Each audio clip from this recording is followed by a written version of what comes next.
All right, everybody. Welcome to Wednesday's Live in the Tribe Q&A. Bear with me here while I just make sure that everybody is invited in my free Facebook group, Tom the Trainer's Tribe. So if you're watching this live, please comment live. And if you're watching the replay, please comment replay. Just give me a moment here while I tag everybody. And again, let me know you're here. Comment live, comment replay, and then also let me know if you are. Let me know you're here. I did this last time too. Let me know if you're excited for this week's Live in the Tribe Q&A. And I think I did this last time too, where I don't know that I can tag everybody. So logistics, right? Just trying to make sure everybody knows that Live in the Tribe is active. And I do a lot of posts in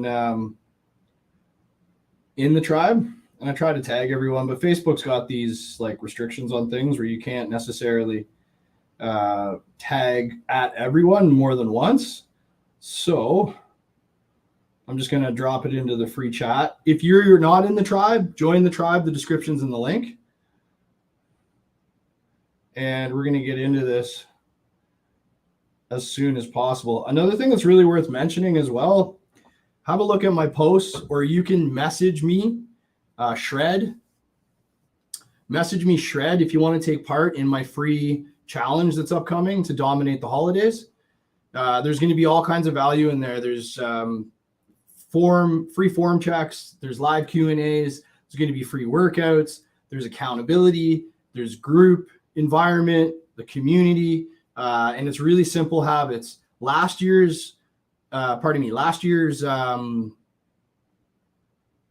that I did helped so many people, helped dozens of people. And actually, when I run into Steve in the gym a few weeks ago, the habits that I taught in that training, in that challenge last year, he's been implementing ever since. And he's down like at least 20 pounds since I seen him last and talked to him last.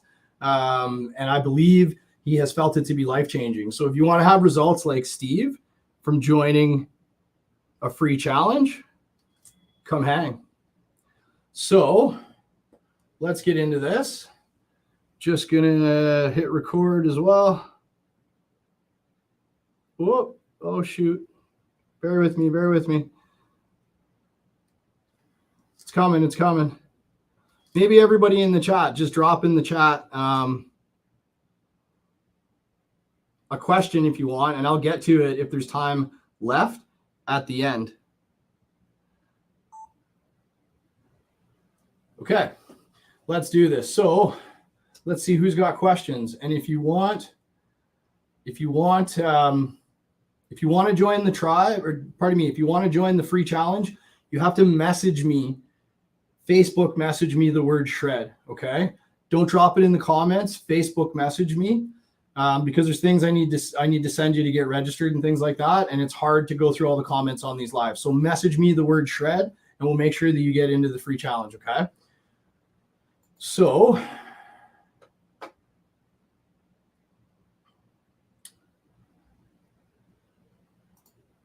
let's do this. Lots of comments, okay. So Shauna is asking how much water is too much water. When it comes to your water intake, water is extremely important. Like if you think about it, our muscles are a high percentage of water, right? So our muscle, like the anatomy of a muscle is actual muscle tissue, water, and then carbohydrates, right? So and carbohydrates. So the water is extremely important because the anatomy of a muscle is water, muscle tissue, and carbohydrates.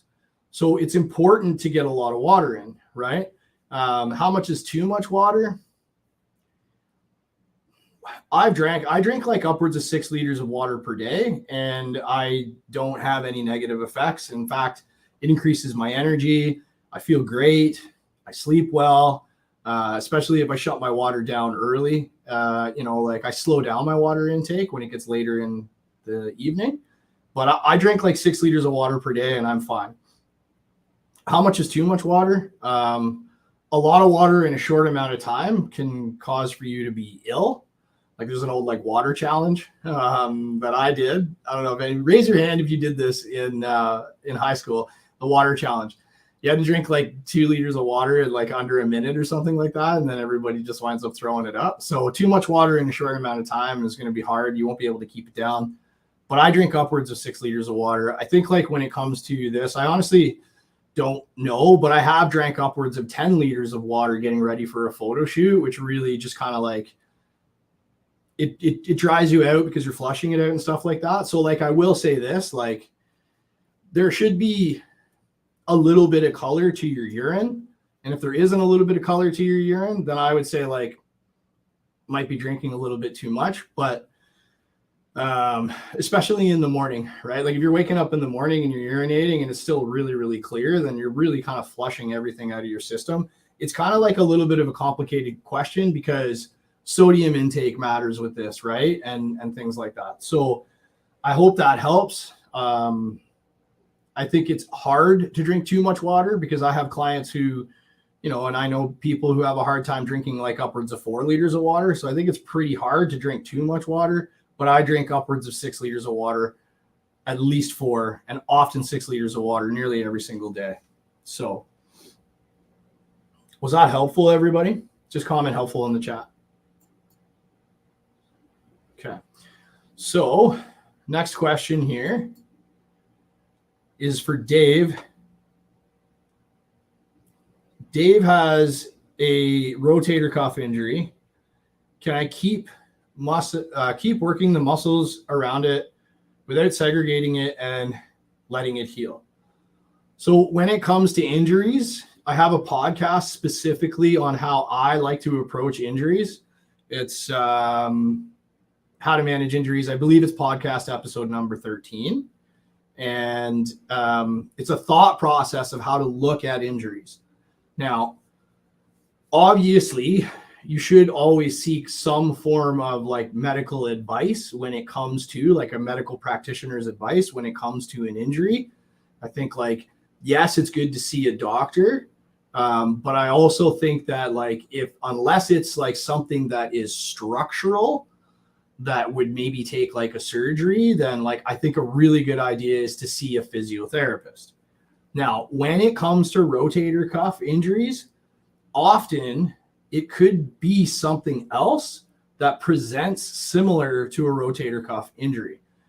So, for example, sometimes we have ribs that don't move well, and our shoulder blade is supposed to glide over our ribs. And then when a rib's not moving well, because it's supposed to move, it's attached to your spine and your rib cage. Your rib cage is very dynamic, and there's a lot of movement in your rib cage. If it's not moving well and it's getting stuck, you will feel something similar to what could be a rotator cuff injury. So you can look up a video by Kelly Starrett called "Sticky Ribs," and he walks through a way to assess to find out if like it is ribs and then how to address it. I've helped many clients with this in the past, and it's quite common for it to happen. It feels kind of pinchy, right? And if you really try to take in like a really big, deep breath, if the rib's really not moving, you can feel it in the front of your sternum as well. And then if that's the case, then sometimes doing something like getting a lacrosse ball, or and finding the rib that's not moving, and you'll know when you find it because it lets you know. And then going through movements with pressure on the softball, and getting that rib to free up a little bit. So you want to make sure it's a rotator cuff injury. If it's a rib issue, then Sticky Ribs by Kelly Starrett on YouTube, phenomenal for that. He's one of the providers that I took my first certification through, and it was absolutely game-changing.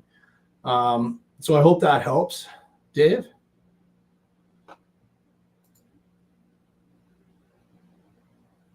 AJ says that his back teeth are floating. AJ's drinking lots of water. And Nathan is asking, is carbonated water okay? So sometimes when we're having a hard time drinking water, going to a carbonated source can actually be detrimental, because carbonation creates gas, right? And then now you're going to be extra full from the water that you're consuming because of the gas and the carbonation. Also, carbonated water can, I believe, I don't drink a lot of it, but I believe has like a high sodium level in it, which can or cannot be a big deal. It depends on what your diet is, right? If your diet is full of a lot of processed foods and there's already a lot of sodium, then having excessive sodium in your diet is not really a great idea.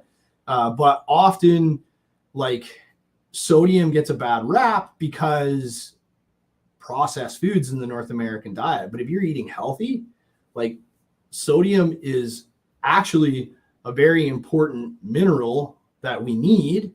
And that's why, like, they put out salt licks and stuff for animals in farms, right? So you got to be careful for sodium. And sometimes sodium, some people have a tendency where blood pressure can be increased by sodium intake. And they have, like, it's almost like you could compare it to like a lactose intolerance or something. Like, they have a reaction to sodium. Those people are, I would say, like, outliers. But often when it comes to sodium, it's usually like you've got too much in your diet because you're eating highly processed foods, and then you don't want to salt your food. But if you're not eating highly processed foods, you want to add some salt to your food, because you will notice a massive change in your energy levels if you have no sodium in your diet at all. Long answer to a question would be, like, I think it's detrimental because of the carbonation, and it's going to make for you to have to drink less. And if you're having a hard time drinking water, then the carbonation is going to have a negative effect on that outcome. There is a time and place for everything. However, if you're deep into a diet, like photo shoot cut, like getting absolutely diced, and you're hungry, sometimes drinking a carbonated drink can help with that because of the carbonation and the gas that it creates, right? So when I'm deep into a cut, getting ready for a photo shoot, I drink a lot of diet pops and diet sodas because they're tasty and they're carbonated, so they're filling, and it prevents me from making worse choices that are going to be detrimental to my goals, right? So there's a time and place for everything, but those are your pros and cons when it comes to a thought process of drinking carbonated water. That help, Nathan?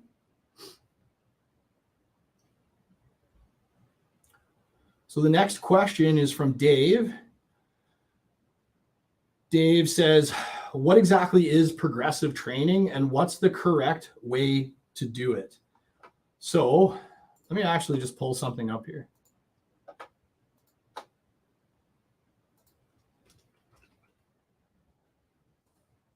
So Dave, if you want to have an idea behind progression in training, I have a phenomenal podcast episode that's about how to build a fat loss diet like an award-winning coach. Episode number 11. And it talks about all the different forms of progression in your training. Because progression isn't simple. There's some ways to progress that are better for certain exercises than others. But when it comes to progression in training, what you're trying to do is make your workouts harder over time. Things that you can look at to make your workouts harder over time are going to be things like your rest intervals, your load or the weight on the bar, your repetitions, right? Your training frequency, and something that's massively overlooked by not just people in the gym, but trainers, is exercise selection. A step up, a lunge, and a Bulgarian split squat are all lunge variation exercises, but they all present different levels of difficulty. So when looking at progression in your training, it's not just as simple as reps and sets, right? But look up episode number 11, how to build a diet like an award-winning coach.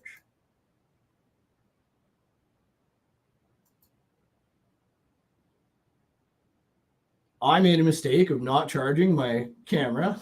It just died on me. So,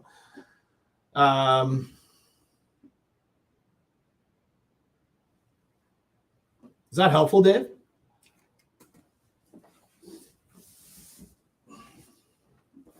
Speaking of water, it's time for me to grab a sip of water or chug some water.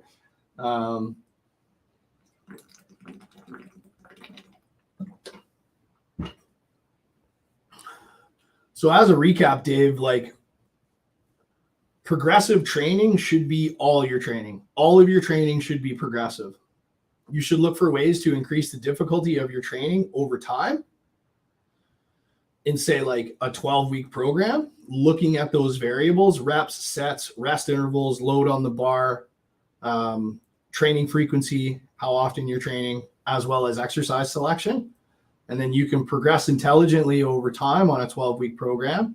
Then you can start on a new program where you regress, like you start off with room to progress, and then you continue to implement those principles to progress over time.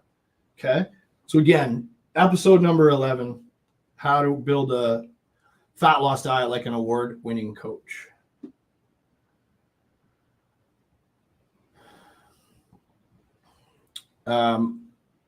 Bobby is asking, best rear delt and trap workouts to build mass. Okay. So actually, I'm going to drop my personal profile. If you're watching this anywhere but Tom the Trainer's Tribe, check the link in the description of this live training. The link is in the description. Go join the tribe right now. That's also where the free challenge is going to be held. And if you haven't yet, message me, DM me the word shred, and we'll get you into the challenge.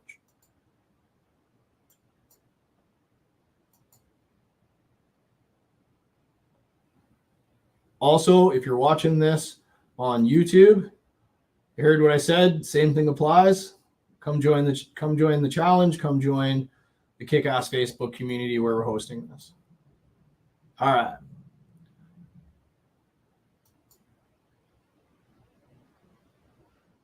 So Bobby's asking best rear delt and trap exercises to build mass.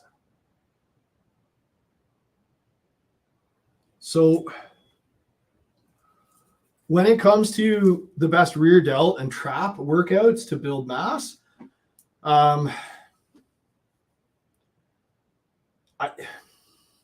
when it comes to the best rear delt and trap workouts to build mass, I would say like you want to do this in a pull workout, pulling exercises, and then you want to put a focus on the areas that you want to bring up most, okay?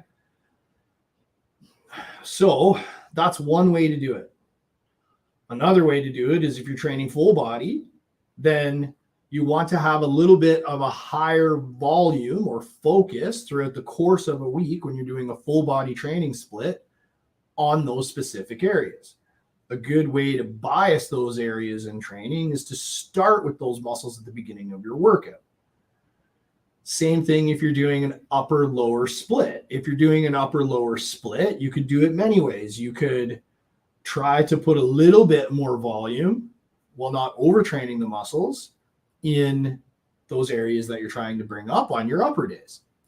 Or you could do upper lower, and then you could do a weak point day that's focusing on your rear delts and your traps. So me personally, what I've been doing for the last little while is training 4 days per week. I train very intense. Check out my podcast, HIT Training, on HIT Training. Talks a little bit about intensity and things like that, episode number 9. So I train 4 days per week. And what I do is I do a push day, a pull day, and a leg day. And then I have a weak point focus day. There was a period of time where my weak point focus was an extra pull day because I was focusing on my back and a little bit of biceps and rear delts. And then lately I've been doing my weak point focus on shoulders and arms, but I still listen to my body. Because like the other day, for example, I went to do my weak point day and my triceps were still smashed from my push day. So I didn't work triceps. I just used biceps and shoulders that day, right? So those are some thought principles in programming when it comes to focusing on specific areas. And now I want to get into exercise execution. If you train and how do I put this? If you train in a way where everything is about strict absolute form, chest up, shoulders back and down, yada, yada, yada, blah, blah, blah. That's great. Don't get me wrong with the blah, blah, blah. Like, that's great, especially when you're learning the basics. But if you're trying to bias specific muscle groups, muscles do different things. So for example, like when you do a rear delt fly, if you're doing a rear delt fly with your shoulders back and flying out, you kind of get rear delt, but it's mostly traps, right? So if you're trying to hit your rear delts, then you need to actually like protract.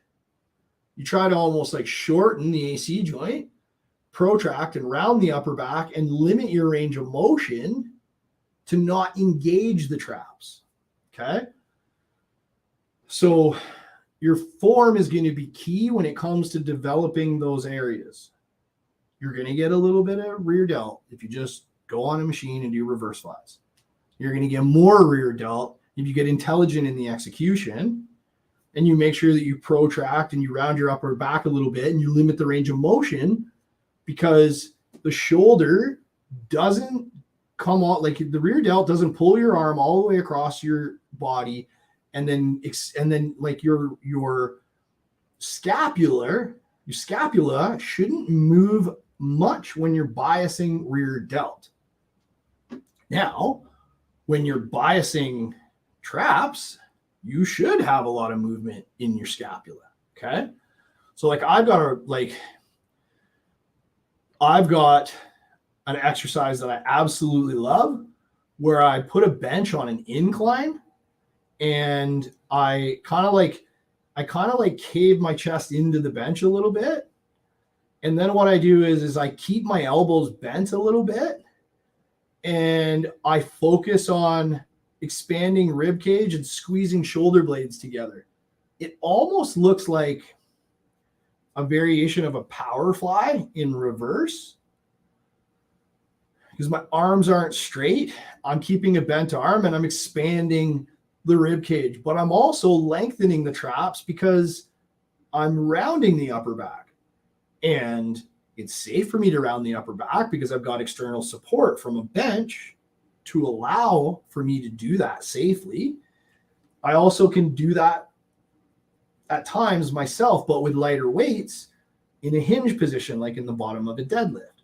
But you got to be really careful that you don't round your lower back when you do that, especially if it's weak, right? Like I had a serious back injury where I built a core of absolute bricks and steel, exaggerating, but like I did core work every single day, multiple times per day, and I built a core that's extremely strong. That's also why if you look at my most recent photo shoots, you can see that I don't have a really small waist, whereas in my first photo shoot, I did have a much more narrow waist.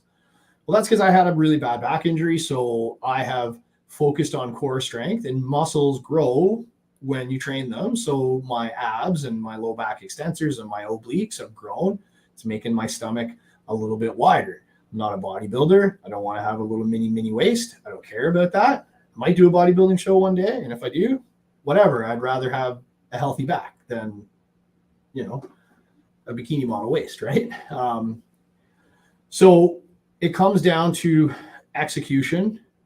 Comes down to execution of the exercises, and those are things to think of. Anything that hits and checks those boxes when training rear delt is a good exercise. Having an awareness of your range of motion when training rear delt is a good exercise. Not expanding your rib cage and driving your chest up when you're training rear delt is going to be a good exercise. Keep tension on the muscle the entire time. Don't come off and continually move. ninja hack that I do on the rear delt machine, there's a chest fly machine that you can face the other way for rear delts. If I want to get in rear delts, what I do with that machine is I put a yoga block on my chest. Why? It creates extra distance for me to be able to get the length and protract and stay on my rear delt while I'm in that position.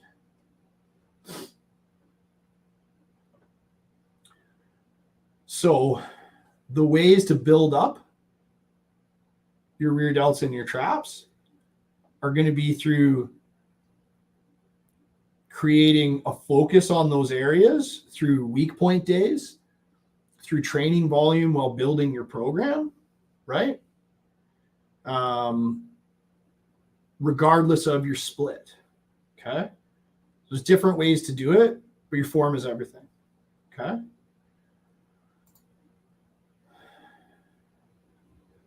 So Chantel has asked about Chantel has asked about my least favorite exercises are shoulders. You got to be kidding me. Sorry, guys. Malfunctions. My least favorite exercises are shoulders. So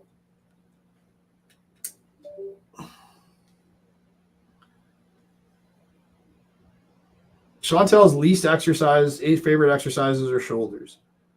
But the guy at the gym said that shoulder workouts are especially good for females. Okay. I'm not sure how true this is, if it is, or why it's so important. So if a trainer in the gym tells you that a specific exercise is better for male or females, they're speaking too loosely. Okay. There are exercises that women prioritize more than men. Glute exercises, for example. A female competitor in, say, like bikini and all of those and some other classes, they want to see a V taper on the woman and they want nice wide shoulders. So there are no exercises that are better for men and women.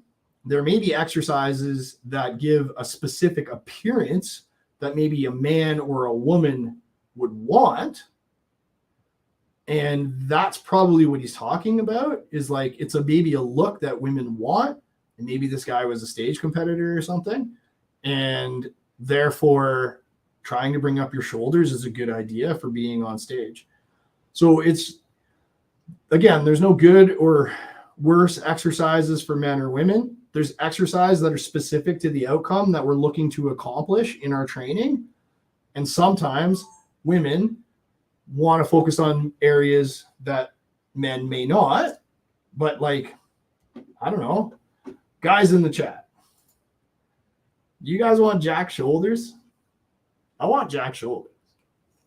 Like, I bring up my shoulders. I focus on my shoulders because that's an area that I want to bring up. I want that width. I want that depth. I want that look. I want my waist to look smaller. Relative, right? Like, I got a thick waist because all the core work I did. So like, I can bring up my shoulders. It'll make it appear smaller. So that's probably some of the considerations or the things that he's like mentioning, Chantel, is more so for a specific look than it is like female or male, right? And again, he's probably relating it to what they look for on stage with stage competitors. I got to hustle here because I got 30 minutes and I got to be on a call with an upcoming client shortly after this. So Robert is asking, you've said before that you don't like protein shakes. What are your feelings on smoothies with protein powder? I like to have peanut butter banana smoothie made with yogurt, and I usually throw some oats in there, chia seeds, flax seeds in there as well. So when it comes to protein shakes, I'm not a huge fan of drinking protein shakes personally. One thing that I'll say that I see as a positive with what Robert's doing is he's throwing food in there. However, like me personally, I would never have that. I've had very, very few clients that I would recommend something like that with. Could be a thing for convenience. What are your goals? Are you at a place with your goals where you're just trying to maintain and you don't have a lot of body fat to lose? Well, then maybe out of convenience, drinking a protein shake is not a big idea, not a bad idea. But if you're trying to lose body fat, I don't think drinking calories is a great idea because of the fact that like it doesn't offer a lot of fullness. And like, I don't know, I like eating my food. And I also believe that like the thermogenic effect on protein, like I think it's 30% of the protein that you consume, the calories from it are burnt from digestion. And I personally, don't tout me, I'm not quoting any research or anything like that. I just personally don't believe that it's equivalent when drinking it in a shake. Because like if I, for example, if I drink a steak and I'm ill, the next morning I'm ill, I'm going to probably see steak in my, from what came out of my stomach, right? I'm not going to probably see anything that came out of a protein shake. So I think your body doesn't digest it the same. And again, I'm not quoting any research or anything like that. But I do know that my clients who have used protein shakes versus focusing on whole foods and meals have not had the same success of those who have prioritized meals. So it is it's relevant to your goals. It's relevant to what do you want to accomplish. If you're drinking a protein shake because you feel as though that like you need to get your protein in and it's out of convenience, I would say, you know, can we put more of a priority on trying to consume whole foods? I don't know how much oats you put in that, Robert, but like me personally, I do use protein shakes in oatmeal. Like I put 80 grams of oatmeal in a pre-workout meal with some peanut butter and some berries. So I eat it and protein's very filling, but I'm eating like 80 grams of oh my goodness. Oats are very filling, but I'm eating like 80 grams of oats. I don't know how much oats you're putting in your shake. I would look at it this way. If what you're doing is working, then why is there a need to change? I don't recommend it. I have my beliefs on it. I personally think you're better off consuming whole foods. I do like that you've got whole foods in the smoothie, but I still think that there is value in chewing our foods and having to have our stomach break it down through digestion.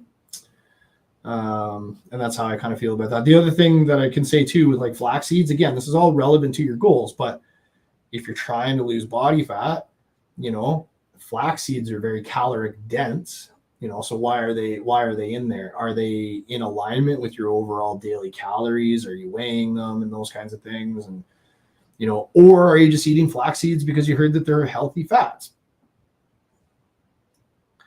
Just because something's healthy doesn't necessarily mean that it's healthy for your outcome of weight loss. And if you are overweight, I would say that it's probably more important to be in a bit of a calorie deficit to lose body fat than it is to focus on having flax seeds. Like that's my opinion or how I would look at it for me at least. And I hope that helped, bro. Let me know if that helped. Everybody, was that helpful in the chat? How many people? We got 4 people in here. All right. Last week was busier. Again, as a reminder, anybody who hasn't been entered into the free challenge that's upcoming, make sure you send me a DM that says shred, and I'll make sure that you get into the challenge. Okay. But you have to DM me, and I'll make sure that you get in there. I'm doing things a little bit new. I talk often about like take imperfect action and figure things out as you go. I'm doing some new things with this challenge. So I am figuring it out as I go. So this time it's really important that everybody messages me. Sometimes you got to try stuff and see if it works better, or worse. I used to use a different messaging way for the challenges, and now I'm trying this because I want to make sure that nobody gets missed. And if anybody gets, and if you message me, you certainly won't get missed, right? Matt, how does keeping track of macro intake affect the weight loss process versus just keeping track of general calories? Okay, this is a phenomenal question. When it comes to your diet, your number one priority for your diet is going to be calories.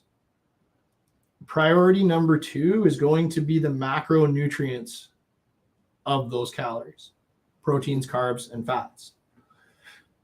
Priority number three is going to be timing of the intake of those calories. I personally think timing is important in some aspects of, like, I do think there's value in getting carbs, protein, and fat into you prior to your workout. I do think there's value of having carbohydrates and protein with no fats or very little fiber post-workout for recovery. I think it's especially important to have that if you're training fasted in the morning. Like, the timing is more important, I believe, that way. But that's how you look at your priorities in your diet. Calories are king, then macros, and then timing. I would personally say focus on calories and macros. 100% focus on calories and macros. The timing, the effects that timing has is minimal. And not all calories are equal, okay? Like protein, for example, it's harder to digest. It keeps you more full. There's a thermogenic effect. There's a caloric expenditure in digesting it. So 100 grams of protein is not equivalent to 100 grams of carbs, even though they're both worth 4 calories per gram, right? And if your protein's not high enough, then you might not build enough muscle. If you're looking at things in the grand picture, we don't actually convert a lot of protein into muscle over the course of a year. If you can put on 10 pounds of lean tissue worth of muscle, then, like, how many grams of protein did you convert daily? Not a ton, okay? But your muscle is more than just tissue. Your muscle is water and carbohydrate storage as well. So you can put on like a significant amount of muscle. You've seen some of my most recent posts where, like, I've blown clients up after a cut and they still have sight of their abs and they're up like this ridiculous amount of weight. And everybody's like, how is that possible? You can increase the muscle's ability to store carbohydrates, and then therefore the muscle is larger, it is rounder, it is fuller, and it has weight to it. Okay. But what's important when it comes to your protein is like that it's present when your body wants to build muscle. So if your protein is low and the amino acids aren't present in your digestive system and in your bloodstream when your body wants to build muscle, then you're going to miss out. My old coach, guy, phenomenal coach, extremely smart, works with a lot of pro bodybuilders. When it comes to nutrition, more intelligent than I. His approach is like it's extreme. Hence why he's working with pro bodybuilders, because that's the level of focus that they want to have. But he used to like joke around and be like, building muscle is like similar to a relationship and having sex in the relationship, right? He's like, when you first start out, it's like hot and heavy. It's like all the time. And it's like, oh yeah, this is awesome. Right. And then you get married and then you have your honeymoon. And then like, while you're like 5 years into marriage and it's like, what time is it? What stage of the moon is it? Or the kid's sleeping and those kinds of things. Right. But you need to be ready to go when it's going to happen. That's what he used to joke around about. So that's why protein's important. And that's your priorities when it comes to food. Okay. All right. Okay. Somebody said they're multitasking. Whoever said they're multitasking, tough love. There's no such thing as multitasking. You can either focus on one thing or another. And then if you're trying to focus on two things, you're probably not focusing on either. But anyways, that's just a thing that I've found. So actually, I'm going to run into that quickly is like multitasking. Bonus tip. If you want to be highly, highly productive, structure like 25-minute or 50-minute blocks in your days where you're focused on one specific thing, and then take a 5 or a 10-minute rest. Start out with 25 minutes at a time and then work your way up, but do like ultra super focused on one thing and then take a little break and then focus on that one thing again. You'll be highly productive because it is hard to multitask. It's impossible to multitask. But whoever said that, not busting your chops. Just a tip. Cliff has said, I love resistance training, but I have a hernia and having a hernia surgery soon. Best isolation exercises that won't affect the core and worsen the hernia, and how long should I wait after surgery to get back at it again? So Cliff, this is definitely a situation where like you want to be listening to what your doctor has to say, right? As far as what you can do and what you can't do. I think like it's important to ask specific questions when coming back from an injury and getting the advice from a doctor. Something like this is absolutely a doctor's specialty. A sports injury is probably more the specialty of a physiotherapist or a physical therapist or a sports injury practitioner. But like this is 100%, listen to your doctor. Absolutely. Ask specific questions to your doctor in regards to getting back, right? So he might say, okay, you need to take 6 weeks off and don't do anything. And then you can ask specific questions.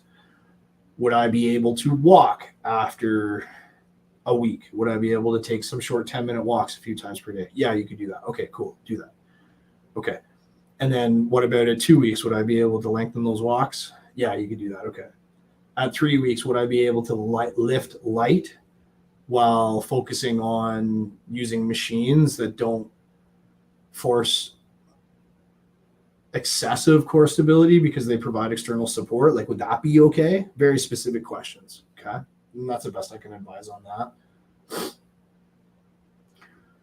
that. Jared is asking, what are the effects from lack of proper sleep other than low energy levels? Oh man, great question. So sleep is massive. When you go into a REM sleep, that's when your body builds muscle. That's when you mentally recover. It's very important. Like low energy levels, cognition, like ability to think clearly.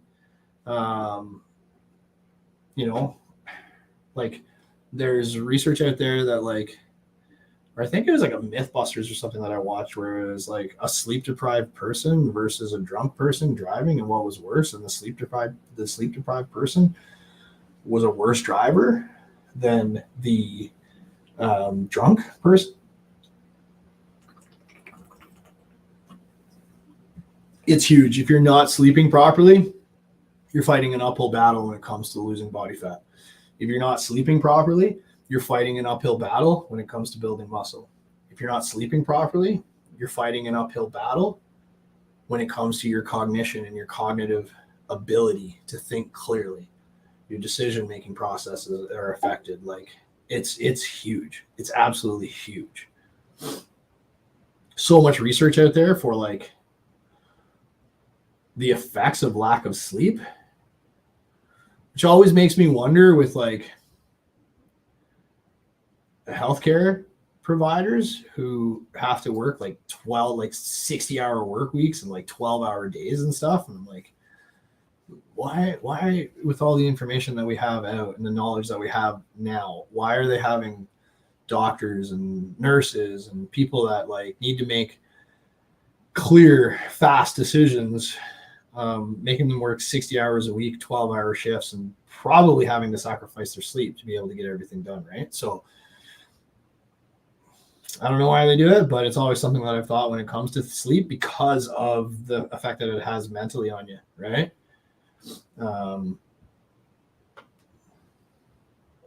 So huge. Building muscle, losing body fat, your mood, and your mental ability are all things, right?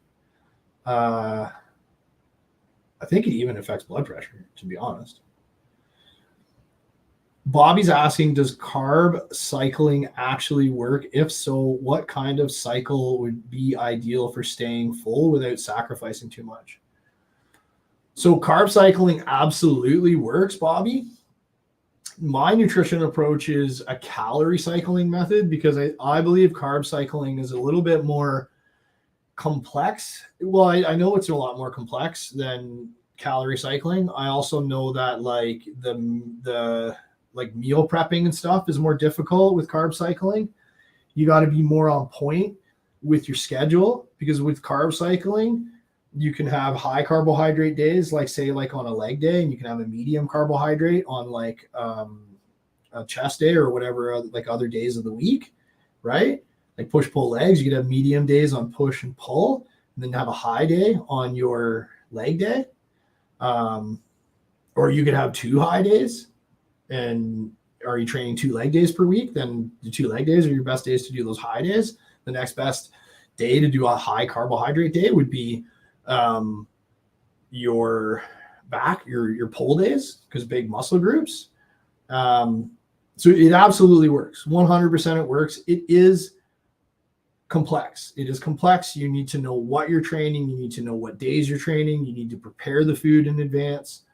And then you also are going to have low calorie, low carbohydrate days. And honestly, those suck. So I cycled calories for a couple of years, and I ate like ridiculous amounts of carbs on my leg days for 2 years.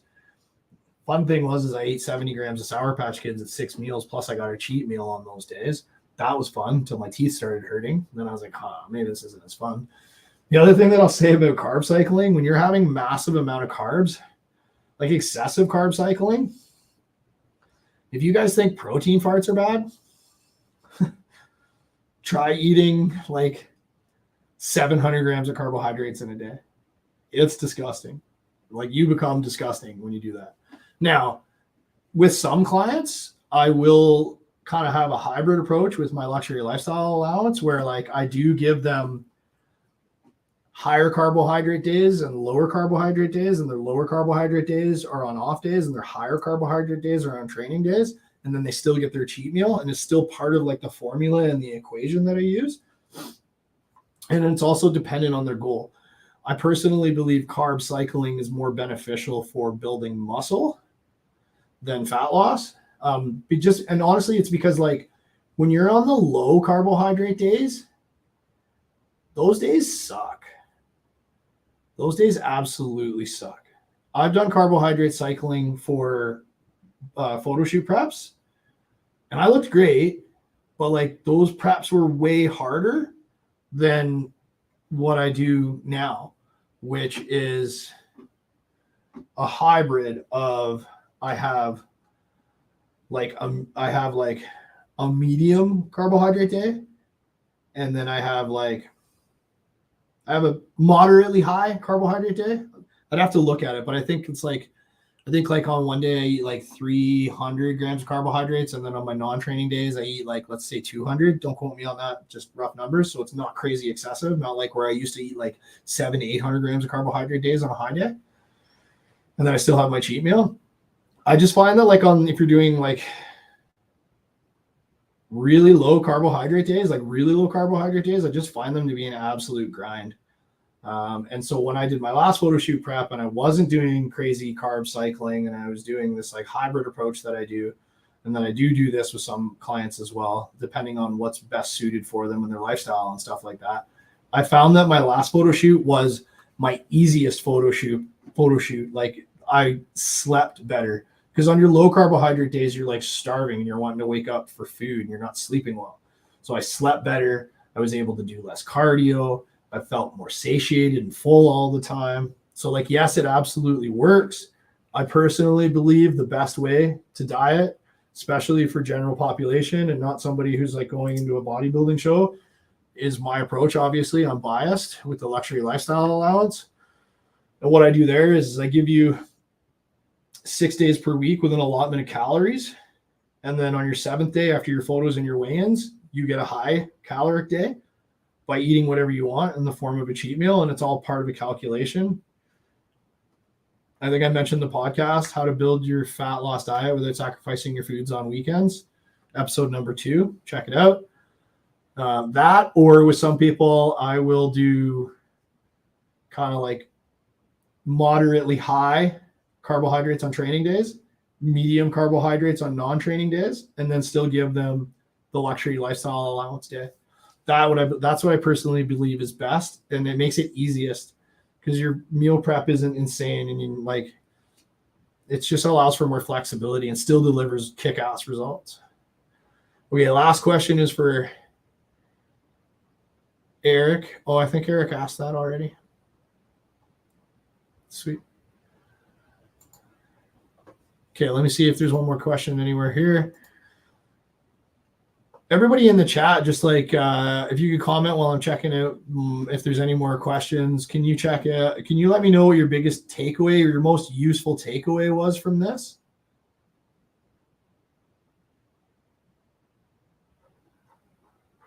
And then I think that's it, everybody.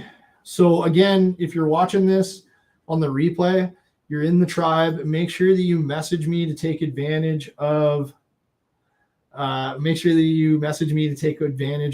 your getting into the challenge. Sorry, I just saw a funny comment. Getting into the free challenge, message me. And then lastly, there is one more question here that came up in the comments. Let's say you have a water goal of 2 liters a day and you drink a quarter liter in the morning and forget to drink water all day, then you drink the rest before bed. Is it giving you the same benefits? Like, does it need to be drank all throughout the day, or does it just matter that you still drank that amount of water throughout the day? I personally believe that you should drink that amount of water throughout the day. I have been prepping for photo shoots where I'm drinking 10 liters of water and I get home and it's been a crazy day and I'm like, oh God, I'm only at 8 liters of water. And I chug 2 liters in a period of time that I can do it without like throwing it up. Right. But what I would say is if you're having a hard time with that and you're consistently having a hard time with that, set some alarms on your phone to go off at times.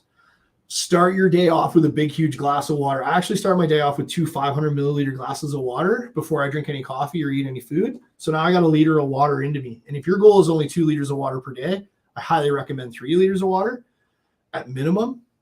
And if your goal is 2, because maybe there's extenuating circumstances, like I know sometimes some people have like a bladder issue or something that they're seeking help from a doctor from, and they can't drink more than 2 liters of water per day. And then that's a situation where you should only drink 2 liters of water.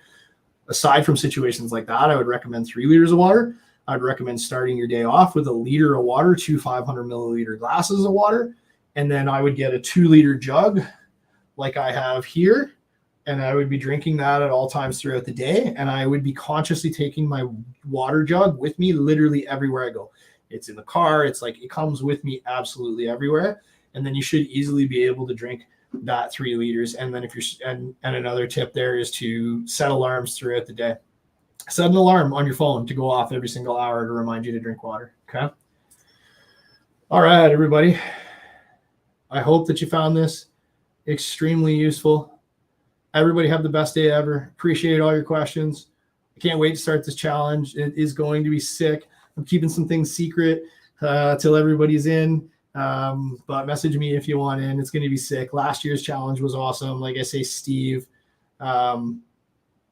he implemented the habits of the challenge and is still implementing the habits of the challenge. And we're going to use similar habits, and they will get you results and allow for you to crush and dominate the holiday season. So have the best day ever. Appreciate all of you in the tribe. Appreciate the vibe in the tribe. Have the best day ever, okay?